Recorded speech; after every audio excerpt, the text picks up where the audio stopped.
GDS Group organizes more than 100 hours of business events every working week. They are exclusive, closed door and executive only. We host all those events. And in this podcast, we look at 3 quotes or stories, facts or figures that made us think twice. Welcome to Strategy for Breakfast. Hello, I'm Christina Cartwright. I'm Ben Thompson. And I'm Adam Burns. And this is Strategy for Breakfast, the podcast about real business challenges based on real business conversations. So we want you to subscribe, share, let us know what you think of the podcast. We want this to be interesting. We want your feedback. Let us know what's working, what's not. You can also send us your comments and you can email us right over at podcast@gdsgroup.com. This week, a great topic at hand, digitize or die. Is this the future of retail?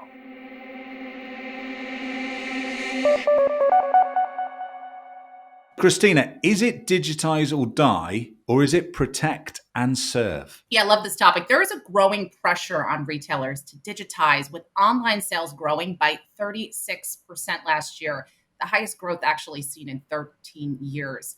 But as e-commerce increases, consumers are simultaneously having to really hand over even more of their personal data and are becoming more educated on the impact of their privacy rights in the process.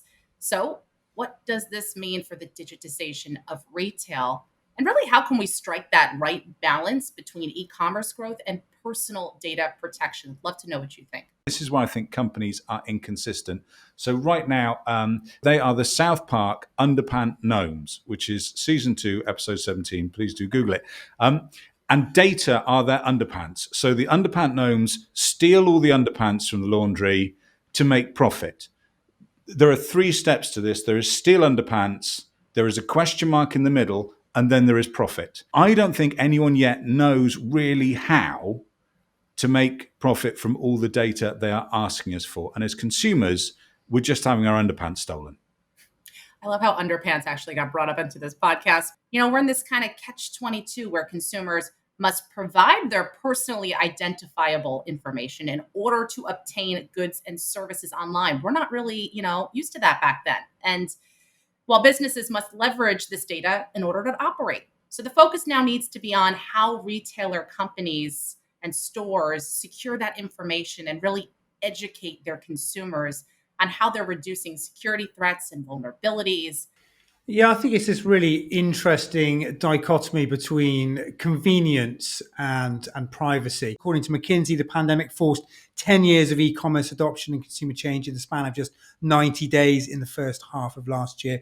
And according to Salesforce, 88% of customers now expect companies to accelerate their digital initiatives. Now, they can only do that by embracing data, using data more effectively. 73% of customers over that time frame have experimented with new shopping behaviors. So through a combination of choice and necessity. That could include shopping for new brands, experimenting on new sites, embracing new retailers and channels. What's more, 83% report they intend to continue their newly adopted behavior. So the pattern is consistent right across countries around the world. And I think actually what we've also seen over the course of that time frame is that people are maybe less bothered about privacy. I think in an abstract sense, of course, they care about their data, who's using it, what's being done with it. But actually, convenience does seem to trump all. How many times do we ignore the cookies pop-up that appears on a website? You click on it and you want to get on to the next step of your shopper journey. So for me, actually, I'm not sure that the privacy on a personal level, on a consumer level, is as much of a hindrance as we think. And just one final point to back that up. There is a study done by Deloitte recently. Here in the UK, consumers have become less concerned about the use of their data. In 2018, 47% of respondents to a Deloitte survey stated that they were very concerned about how companies were using their data. That has now halved to 24% at the start of this year. I don't think this is about do you trust Walmart or Boots the chemist or Walgreens or any of these things. I will happily give a retailer that I want to use my data. However, I want them to use it. This was actually a really hot topic on my roundtable the other day with Momentive, which is actually formerly known as SurveyMonkey. They do. It was about the evolution of agile insights. We had Bed Bath and Beyond on there, and they said that's what they're struggling with. Obviously, using that data, making decisions, and creating that seamless omni-channel experience. I also had Procter and Gamble saying that's their focus. What you said before, Adam, collecting that first-party data, but they said they just have so much of it. And then there's all those privacy laws and compliance issues, and they can't really share it with other vendors. And so it's hard. So a big topic of this roundtable was experimentation, which, I just thought it was really relevant.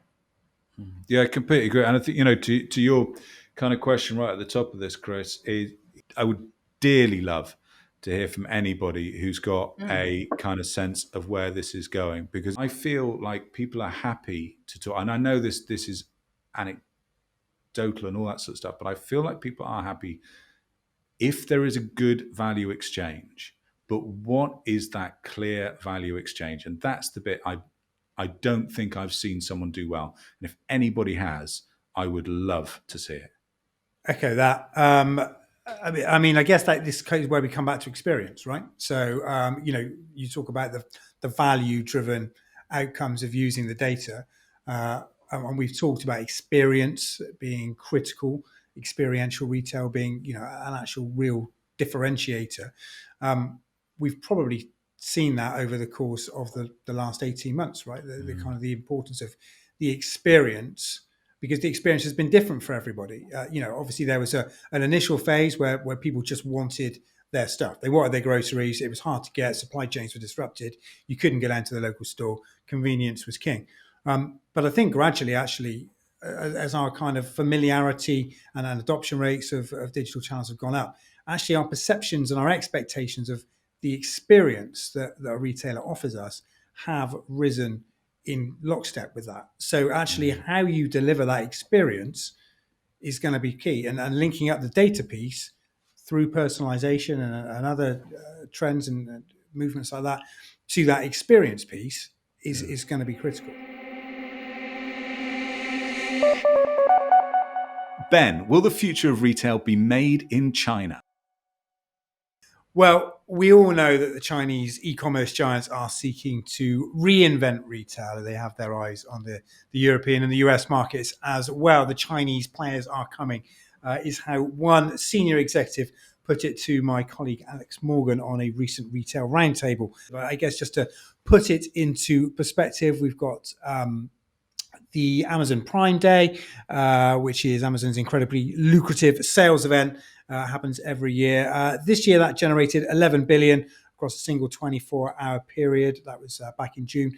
Singles Day, which is the Chinese equivalent, racked up sales of around 115 billion for e-commerce giants Alibaba and JD.com. Obviously, China does everything at scale, but it certainly has everybody thinking about what is to come. And I think it's also true of innovation as well. So I'd be interested in getting some thoughts from you both on what innovation you see coming out of China, and how you're seeing Western models and Western retailers evolve in response.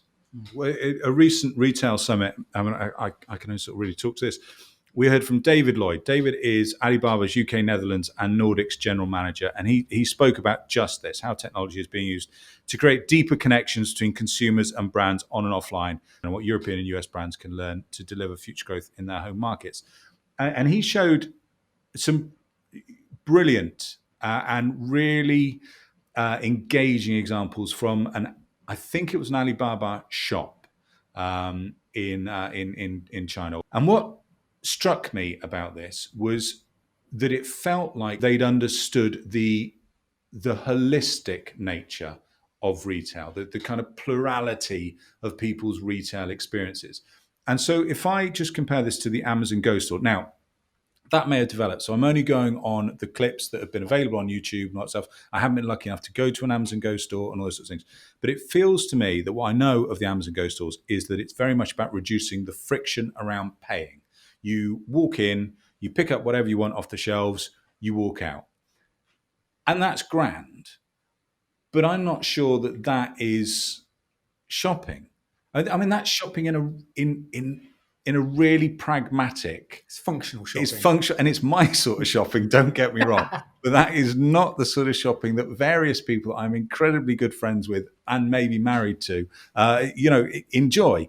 Whereas what Alibaba did, again in this video, it was just so brilliant. And here's a little example, right? Here's just a tiny little thing. But in the fish counter in this store, you walked in, they had these podium. This is no word of a lie. These podia set up in this fish counter, and you kind of pointed at a lobster in the video, and the fishmonger pulled out a lobster, put it on the podium. The podium is beautifully lit, like it was a Britney Spears video. And you take a photo. People will just take a photo of lobsters, and of course, then ping in partners, people at home, whatever, friends. What do you think about lobster for tea tonight? Lobster look great.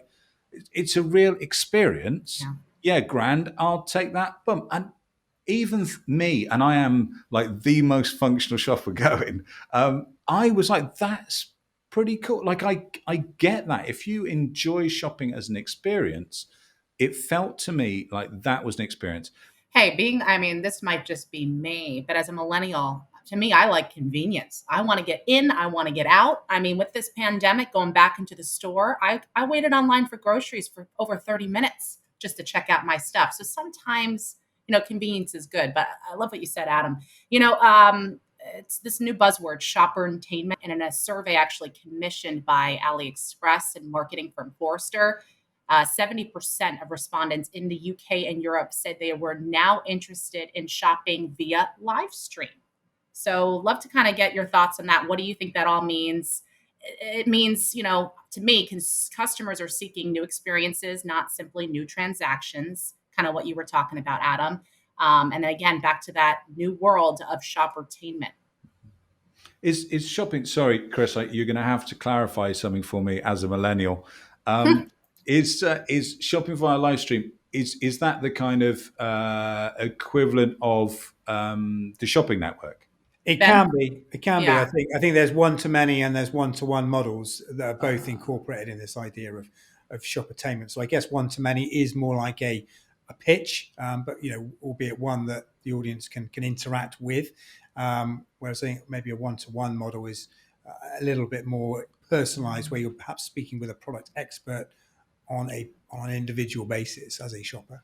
What I would say, Adam, too, and what I've honestly seen too, it's a lot of these Chinese e-commerce giants. They're reimagining the online experience through live streaming by using Instagram and Facebook, things like that. And you have celebrities or personalities selling things to their audience. That's kind of how I take it. These technologies have been around for a while, but I think, to my earlier point, the pandemic has pushed adoption of them because we haven't had access to physical stores. So I think people have explored new ways of accessing product and reimagining how that product might look in their lives. So I think that's one thing. The other thing, this live stream shopping market is definitely on the rise. It was worth $66 billion last year and is predicted to more than double to almost $170 billion this year. That's according to CNN. So I think we're already seeing that with, Facebook Marketplace, Instagram Shopping, Amazon Live. All of these platforms are integrating live stream shopping into their offerings. So I think, regardless of whether the Chinese are coming in terms of those actual companies, Alibaba, JD.com, Tencent, etc., and I think they are coming, I think their influence is also coming. And I think it's forcing Western retailers to approach things differently and to embrace some of those concepts that are being so successful in China at scale into their own models. Yeah, I wonder if the shopping mall is going to be the CD of formats. Do you know what I mean? We look back at it and it's like, yeah, all right, it was effective, but no one's in love with it. We want the vinyl of the high street plus the online, stuff. You know who's also making a big influence, though, and we haven't brought it up yet, but the millennial would be the Gen Z population. And, we talked about Facebook and Instagram, but you also got TikTok. That's what the Gen Zers are using right now. And China is actually looking at that population now. According to a 2021 McKinsey China Consumer Report, Gen Z represents the next engine of domestic consumer growth. And in China, that population actually makes up 15% of the overall population. So understanding this generation of people born between, just so you guys know, 1996 to 2010, it's paramount for any consumer company that really wants to play a part in China's economic growth story to really understand them. And, trends this study pointed out first in China, this population is optimistic, impulsive, and tends to spend way more than they actually have budgeted for. And secondly, they want to be unique. Yeah, lovely. I was convinced for a while that Gen Z was Jay-Z's sister, but actually that's no longer Dad the joke. Dad joke. case. Dad joke.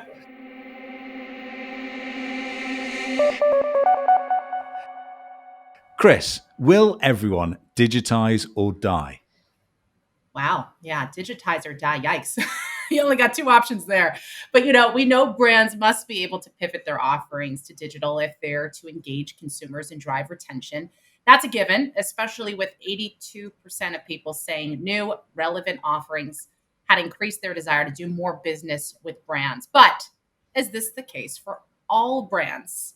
On a recent roundtable, Jade Gamlin, one of our MOCs here, spoke to digital leaders from both Primark and Chanel. They said they would not be pivoting to e-commerce anytime soon. I was surprised to hear this, as it didn't align with either of their brands. So these are just two examples, but do legacy business models outweigh the drive towards digital retail? Well, do we digitize or die? I mean, I guess the short answer is yes. I think to a certain extent, we need to embrace some of the thinking around digitization, certainly in terms of how we personalize and how we appeal to consumers.